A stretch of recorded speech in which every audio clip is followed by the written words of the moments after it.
भजन सिमरन जीने का ढंग कैसे है, तो चलिए देखते हैं।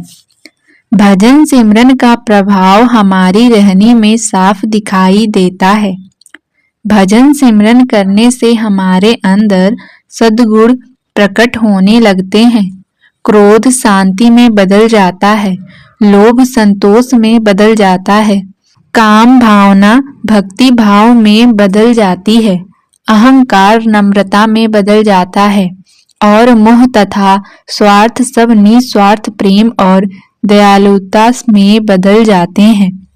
भजन सिमरन का हम पर ऐसा प्रभाव होता है कि हम जो भी काम करते हैं वह बड़ी एकाग्रता और कुशलता से करते हैं, जिससे और अच्छे परिणाम मिलते हैं। हम अपनी प्राथमिकताएं तय कर लेते हैं और ऐसा आचरण अपना लेते हैं जिससे हमारा आंतरिक अस्तित्व और बाहरी हालात दोनों में संतुलन हो जाए। अगर हम अपने रोजमर्रा के काम करते हुए भजन सिमरन का माहौल बनाए रखें तो भजन सिमरन हमारे जीने का ढंग बन जाता है। हो सकता है कि शुरू में भजन सिमरन हमारे दैनिक जीवन का हिस्सा न नजर आए, या ऐसा ही है जैसे कि दो व्यक्ति एक ही घर में रह रहे हों पर दोनों की आपस में बातचीत न हो। लेकिन समय के साथ दैनिक जीवन और भजन सिमरन में तालमेल होने लगता है और दोनों एक दूसरे के सहयोगी बन जाते हैं। हम दिन भर जो भी काम करते हैं भजन सिमरन के प्रभाव से उसे ध्यान पूर्वक पूरी एकाग्रता से और उदार मन से करते हैं। भजन सिमरन के फल स्वरूप हमारे अंतर में समर्पण, सहनशीलता, संतोष और चेतना के जो गुण विकसित होते हैं वे जीवन के हर पहलू को प्रभावित करते हैं। इस प्रकार हमारे जीवन में भजन सिमरन द्वारा प्राप्त हुई शांति तथा आनंद का प्रभाव साफ दिखाई देने लगता है। भजन सिमरन करने से पता चलता है कि अंतर और बाहर हर प्राणी का पदार्थ शब्द का ही रूप है। हम यह देख पाते हैं कि किस तरह हर चीज एक दूसरे के साथ जुड़ी हुई है। जब हम जीवन के हर पहलू को इस दृष्टि से देखते हैं तो हमारे स्वार्थ और परमार्थ के बीच खड़ी दीवारें गिर जाती हैं। वह अलगाव जो अपने अंतर में बहुत से लोगों को अनुभव होता था धीरे धीरे मिट जाता है। अगर हम भजन सिमरन को अपने दैनिक जीवन से अलग समझते हैं तो इसका कारण है अलगाव की भावना, जिसका हम जीवन के कई पहलुओं में अनुभव करते हैं। हम कहते कुछ हैं और करते कुछ और हैं। हमारी करनी में परमार्थ के लिए हमारी चाह दिखाई नहीं देती। जब हम एक जगह पर होते हैं तो हम चाहते हैं कि हम किसी दूसरे जगह जाएं। हम कर कुछ रहे होते हैं, सोच कुछ और ही रहे होते हैं, क्योंकि हम कभी भी वर्तमान में जीना नहीं चाहते और जहां हम होते हैं वास्तव में वहां होते ही नहीं हैं। इसलिए इसमें आश्चर्य की कोई बात नहीं है कि हमें भजन सिमरन करना इतना नीरस लगता है और भजन में हमारा मन टिकता ही नहीं। लेकिन यह सच है कि असल में भजन सिमरन ही दैत्व की विश्वव्यापी समस्या का एकमात्र इलाज है। यह दैत्य भाव है जिसने हमें न केवल परम पिता परमात्मा और सतगुरु से अलग किया है बल्कि हमें अपने असली स्वरूप से भी अलग कर दिया है। तो चलिए देखते हैं कि वर्तमान में जीना सीखो। एक बार जब महात्मा बुद्ध संगत को उपदेश देने के लिए बैठे थे तो उन्होंने बिना कोई शब्द कहे अपने हाथ में पकड़ा हुआ एक फूल ऊपर उठा दिया।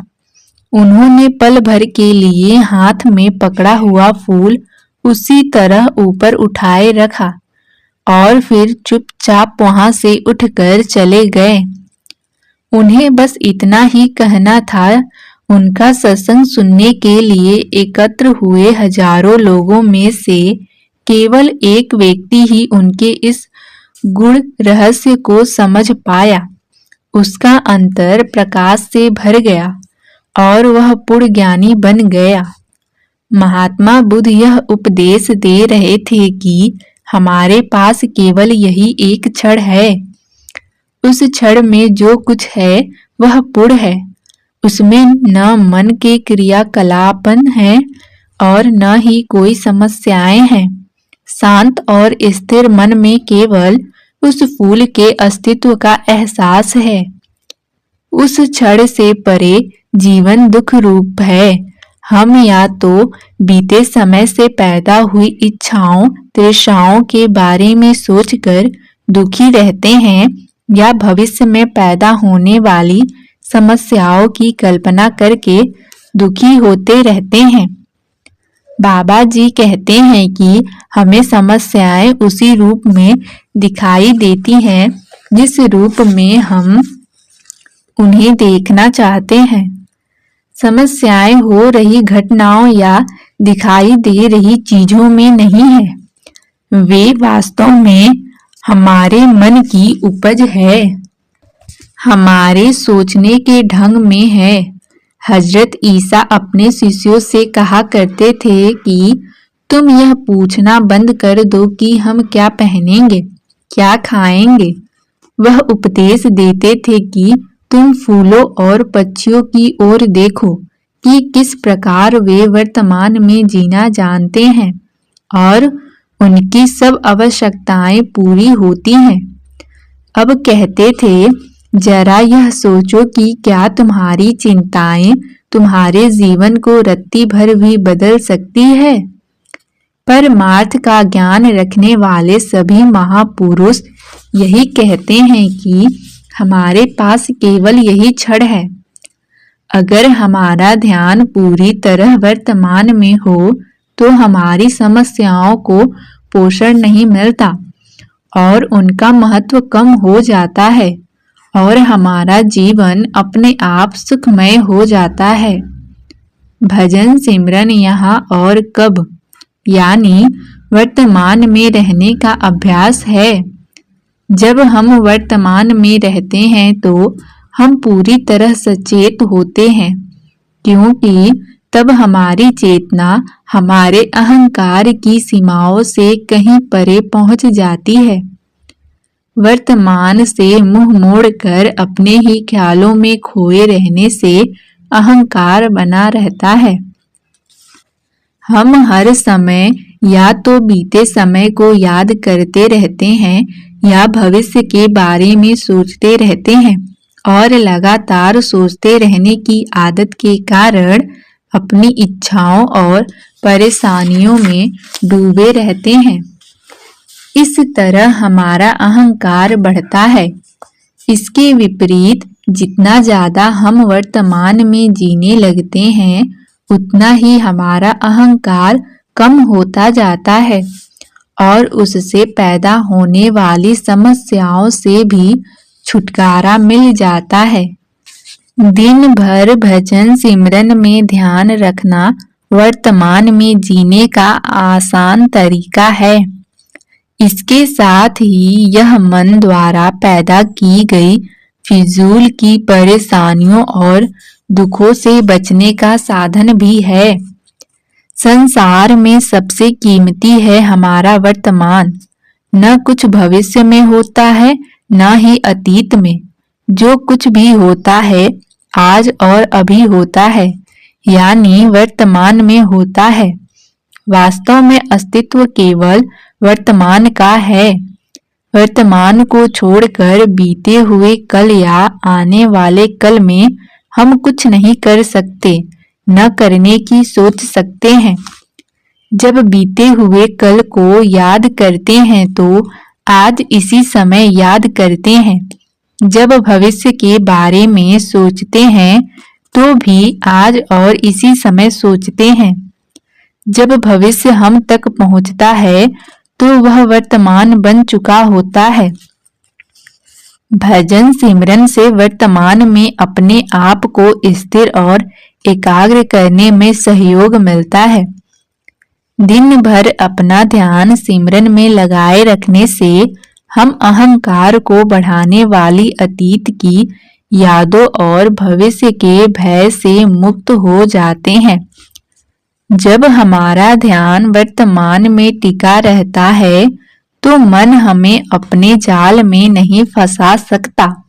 सारा दिन भजन सिमरन में लगे रहने से हम अपनी चेतना को वर्तमान में स्थिर करने में सफल हो जाते हैं। इस तरह हम अहंकार के बंधनों से मुक्त हो जाते हैं और हमारे जीवन का हर पल आनंदमय हो जाता है। जब हम वर्तमान में जीते हैं, वर्तमान में पूरी तरह हाजिर रहते हैं, तो जिंदगी की सारी जिम्मेदारियां निभाते हुए भी शांत भाव से एक दर्शक की तरह अपनी ही जिंदगी के नजारे देखते हैं। सच्ची सेवा क्या होता है, तो चलिए इसके बारे में सुनते हैं। जैसे जैसे हम भजन सिमरन का अभ्यास करेंगे, मनुष्य जन्म के सुनहरे अवसर का लाभ उठाने की गहरी इच्छा हमारे कार्यों में साफ साफ दिखाई देने लगेगी। शुरू शुरू में हमें अपनी रूहानी तरक्की का अंदाजा आंतरिक अनुभव से नहीं, बल्कि इस बात से होता है कि हमारे अंदर शांति और संतोष का भाव कितना बढ़ गया है, प्रारब्ध को भोगने के प्रति हमारी सोच कितनी बदल गई है और दूसरे लोगों के प्रति हमारा व्यवहार कैसा है। हमारी तरक्की का पता इस बात से लगेगा कि क्या नाम दान मिलने के बाद हम ज्यादा दयालु, ज्यादा सहनशील हो गए हैं और दूसरों की सहायता करने से ज्यादा उत्साह दिखाने लगे हैं। क्या हमें केवल आंतरिक अनुभव प्राप्त करने में ही दिलचस्पी है? क्या हमारे अंदर पहले से बेहतर इंसान बनने और दूसरों के साथ अधिक प्रेम और क्षमा के साथ पेश आने की गहरी इच्छा पैदा हुई है या नहीं? यह स्वाभाविक है कि हमारे भजन सिमरन का प्रभाव हमारे जीवन के हर कार्य में और दूसरों के साथ हमारे व्यवहार में साफ दिखाई देगा। बाबा जी समझाते हैं कि हम दूसरों की सेवा और मदद इसलिए नहीं करते कि इससे हमारी रूहानी तरक्की होगी। बात इसके उलट है। ज्यों-ज्यों भजन सिमरन में तरक्की होती है, हमारे अंदर कुदरती तौर पर दूसरों की सेवा सहायता करने की इच्छा बढ़ती जाती है। हमारे अंदर सेवा भाव जागृत होना इस इच्छा का ही परिणाम है। सेवा का अर्थ है संगत की सेवा द्वारा सतगुरु की सेवा करना। सेवा करने वाले से ज्यादा किसी दूसरे को इससे लाभ नहीं होता। सेवा का मकसद है अपने प्रेम का दायरा बड़ा करना। सच्ची सेवा प्रेम का वह जज्बा है जो प्रेम को और अधिक बढ़ाता है। यही सेवा है। भजन सिमरन करते हुए धीरे धीरे हम उस अवस्था में आ जाते हैं कि हम अपना हर कार्य सतगुरु का कार्य समझकर करने लगते हैं। बाहरी सेवा द्वारा हमारे अंदर नम्रता आती है और हमारा ध्यान मन या मोह से दूर होता है। सेवा हमारे भक्ति भाव को प्रकट करने का साधन है। सच्ची सेवा वही है जिसमें शुक्राने का और नम्रता का भाव हो। इसमें किसी प्रकार के लोभ की ओर मान सम्मान आदि प्राप्त करने की भावना नहीं होनी चाहिए। सेवा करते समय यह नहीं देखना चाहिए कि हम संगत की सेवा कर रहे हैं या समाज के किसी अन्य वर्ग की। अगर सेवा से हमारा अहंकार बढ़ता है तो वह सेवा नहीं है। ऐसी सेवा को छोड़ देना चाहिए। सबसे ऊंची और महत्वपूर्ण सेवा भजन सिमरन है। बाहरी सेवा चाहे कितनी भी कर ले, वह कभी भी भजन सिमरन की जगह नहीं ले सकती। अगर बाहरी सेवा भजन सिमरन की कीमत पर की जाती तो वह सेवा छोड़ देनी चाहिए। सेवा तो इसलिए की जाती है ताकि जीवन में परमार्थ के लिए माहौल बने, मन को रूहानियत से भरपूर माहौल में रहने की आदत पड़ जाए और हमारे लिए भजन सिमरन करना आसान हो जाए। भजन सिमरन से प्राप्त आनंद और लाभ क्या होता है?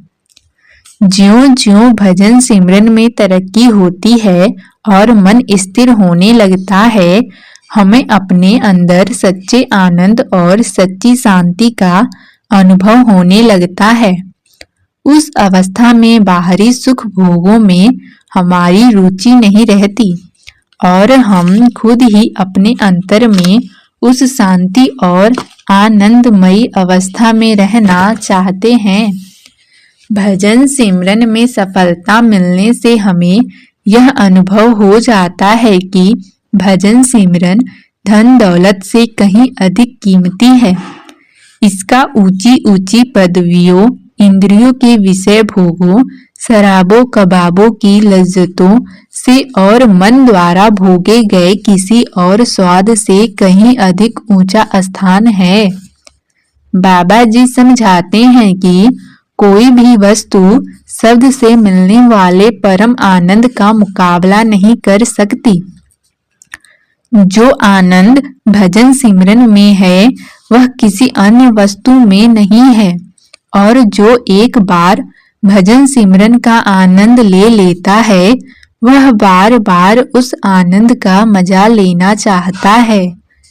जिस आनंद की ओर बाबा जी इशारा कर रहे हैं उसकी अनुभूति मन तथा इसकी भावनाओं के स्तर पर नहीं होती।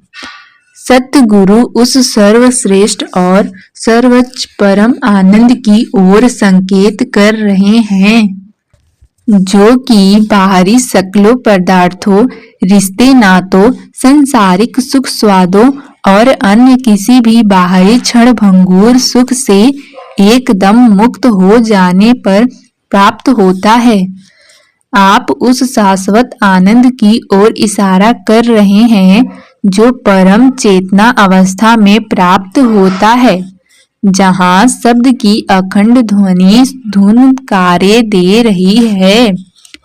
भजन सिमरन द्वारा हम अपनी असलियत को पहचानने के लक्ष्य की ओर तो आगे बढ़ते ही हैं, साथ ही साथ हमारी सांसारिक, मानसिक और भावनात्मक अवस्था में भी सुधार होने लगता है। भजन सिमरन हमारे अंदर परमात्मा का प्रेम पैदा करने का साधन है। इसलिए हम जैसे जैसे भजन सिमरन करते हैं हमारे अंदर प्रेम बढ़ता जाता है। हमें सब में परमात्मा दिखाई देने लगते हैं और हम उस प्रभु की सारी दृष्टि से प्रेम करने लगते हैं। भजन सिमरन हमें बेहतर इंसान बनाने में सहायक होता है। इससे हमारे अंदर ज्यादा प्रेम, ज्यादा करुणा और ज्यादा शांति आ जाती है। भजन सिमरन में ध्यान टिकाने से हम रोजाना की जिंदगी में हल्का महसूस करते हैं और हमारी एकाग्रता भी बढ़ती है। इस तरह बढ़ी हुई एकाग्रता और धैर्य से न केवल भजन सिमरन बल्कि जीवन में दूसरे काम भी भली भांति करने में हमें सहायता मिलती है। आंतरिक साधना की अलग अलग विधियों द्वारा और मन पर होने वाले सकारात्मक शारीरिक और मनोवैज्ञानिक प्रभावों को देखते हुए अब तो पश्चिमी देशों के वैज्ञानिक भी इसमें दिलचस्पी ले रहे हैं। आंतरिक साधना द्वारा स्वास्थ्य लाभ के विषय पर 1960 से बहुत सा शोध कार्य हो रहा है। डॉक्टर कई तरह के तनाव से पैदा होने वाली समस्याओं से परेशान अपने मरीजों को तनाव से राहत दिलाने के लिए कोई न कोई ध्यान साधना करने का परामर्श देते हैं और कई कंपनियां भी अपने कर्मचारियों को ध्यान साधना करने के लिए प्रोत्साहित करती है।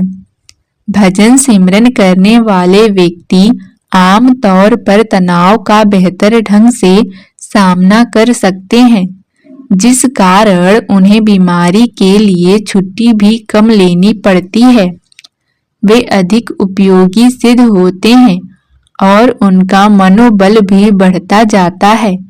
ऐसा इसलिए है क्योंकि तनाव कम होने से शरीर की कार्य क्षमता बढ़ जाती है और काम के प्रति हमारा नजरिया भी बदल जाता है। हाई ब्लड प्रेशर और हृदय रोग में डॉक्टर आम तौर पर मरीजों को ध्यान साधना करने की सलाह देता है। कारण बिल्कुल साफ है। चिकित्सा विज्ञान ने यह प्रमाणित कर दिया है कि ध्यान को अंतर में एकाग्र करने से तनाव कम होता है और मन शांत होता है, जिससे हृदय रोगियों का ब्लड प्रेशर कम हो जाता है और हृदय की क्षमता में सुधार होता है। इसके अतिरिक्त यह बात भी सिद्ध हो चुकी है कि जब मरीजों के ऑपरेशन किए जाते हैं या उनका किसी और तरह से इलाज किया जाता है, जैसे कि कीमोथेरेपी वगैरह, तो उस समय ध्यान साधना करने से मरीज जल्दी स्वस्थ हो जाते हैं। ध्यान साधना से परंपरागत ढंग से किए गए इलाज के भी अच्छे नतीजे मिलते हैं। भजन सिमरन शारीरिक और मानसिक दृष्टि से कितना भी लाभदायक क्यों न हो, पर इससे प्राप्त होने वाले रूहानी लाभ का तो अंदाजा भी नहीं लगाया जा सकता। संत सतगुरु हमें समझाते हैं कि भजन सिमरन से मन आत्मा पर चढ़ी अनंत कर्मों की मैल उतरती है और आत्मा प्रकाशमान हो जाती है। भजन सिमरन होमे से छुटकारा पाने का, शब्द के साथ जुड़ने का और मन माया के मंडलों से परे जाने का सर्वश्रेष्ठ साधन है। इससे हम अपने असली रूहानी स्वरूप की पहचान करते हैं। भजन सिमरन के लिए किए गए हमारे प्रयास यह दर्शाते हैं कि हमारे अंदर आत्मज्ञान प्राप्त करने की और परमात्मा के साथ मिलाप के लिए कितनी तड़प है। भजन सिमरन ही वह प्रार्थना है जिससे कुल मालिक सबसे ज्यादा प्रसन्न होते हैं। भजन सिमरन वह एकमात्र साधन है जिसके द्वारा हम अपने मूल स्रोत में वापस समा सकते हैं। इस प्रकार आत्मज्ञान प्राप्त करने हम परमात्मा के साथ साक्षात्कार करने के योग्य बन जाते हैं।